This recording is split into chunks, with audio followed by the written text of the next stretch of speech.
I'm Ian Hook and I'm the curator of the Essex Regiment Museum here in Chelmsford. And what I'd like to show you is our latest proud acquisition, which we have on loan, which is the Victoria Cross Group of Columbine, who was a regular soldier in the 19th Hussars and later transferred to the Machine Gun Corps, with which he won his Victoria Cross on the 22nd of March 1918. And here in the medal display we have his 1914 star with the clasp for the August to November 1914, the British War Medal and the Allied Victory Medal. We've got his father's medal, because rather sadly his father was killed as a regular soldier with the 2nd Battalion, the Lincolnshire Regiment, in the Boer War in 1900. So we've got father and son's medals together, and the one that of course everyone is interested in is the Victoria Cross. And this, if we can hold it up, is actually engraved on the back with his name and late 9th Squadron Machine Gun Corps, and the date 22nd of March 1918. It's quite an important date because on the 21st of March 1918 the Germans launched a huge offensive to push back, a sort of last push to try and push back the British Army down south of the lines where we joined the French Army, so trying to drive a wedge between us. And they were quite successful at first, and we had to rush troops in, fill the gap as the British line fell back. 9th Squadron Machine Gun Corps, the Cavalry Machine Gun Corps, were sent to a place called Hervigny Wood near Oiselle. His two mates in his Vickers machine gun crew took position at 9 AM on the 22nd of March, and realising as they held back the waves of German infantry that they were going to be hammered, he sent away his two teammates and said he would operate the gun, which he continued to do, mowing down the German attackers until about 1 o'clock, when German aircraft were deployed to drop bombs on his position, and they blew him to smithereens, bless him, and destroyed his Vickers gun.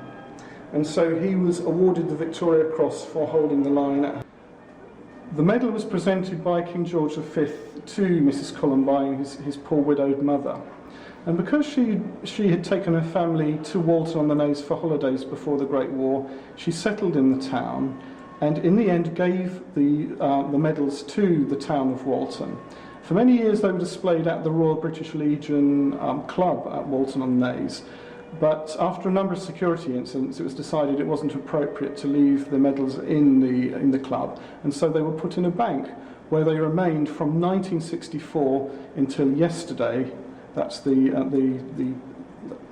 where they remained until yesterday, the 16th of July.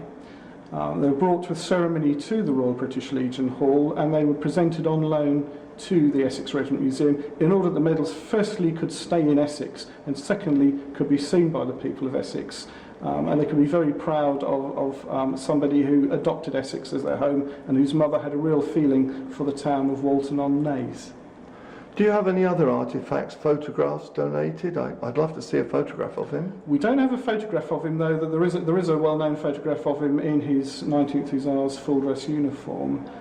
There is a number of items of paperwork which it's only today these have gone on display. I haven't yet actually got out of the secure box to actually look at them, but they relate to the history of the medal, and actually came in with the with the medal yesterday.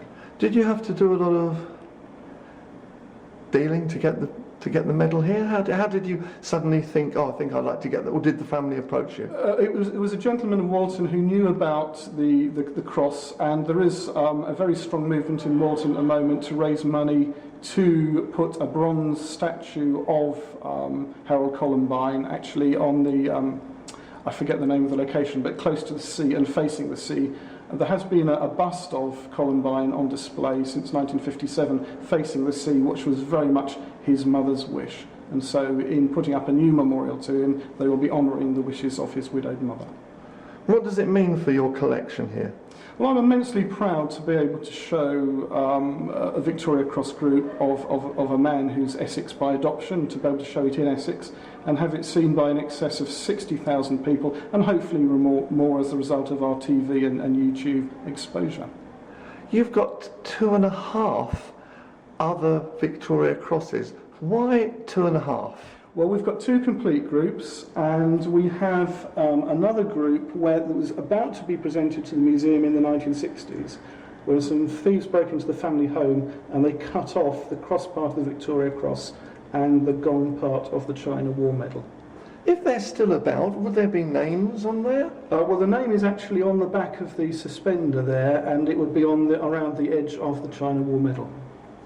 So if somebody had it in a drawer somewhere, how could they help identify that it's this one? Well, the China War Medal would be named. Funny enough, the Victoria Cross would be the much more difficult one to spot, because they're actually rather they're a medal that's fairly easily reproduced in bronze with a dark finish like that. And who won this one? That one was Lieutenant Francis Newton Parsons' Victoria Cross, who was rescued one of his soldiers who was badly wounded at the Battle of Paardeberg in February of 1900. And tell me about this one. That one's Sergeant William McWhinney, who was a native of Bangor, County Down, in Northern Ireland, and he won his for rescuing a mate called Corporal Courtney, who was hit by Russian fire, and McWhinney went forward and dug a little shelter using his rifle and bayonet, and kept Courtney safe until Russian fire died down when he carried him away, and also acted as a sharpshooter throughout the Crimean campaign. We're immensely proud of the Essex Regiment Museum and all the regiment's treasures and relics that we have here, and we would like as many people as possible to come and see what the Essex Regiment has done for over 200 years of its history.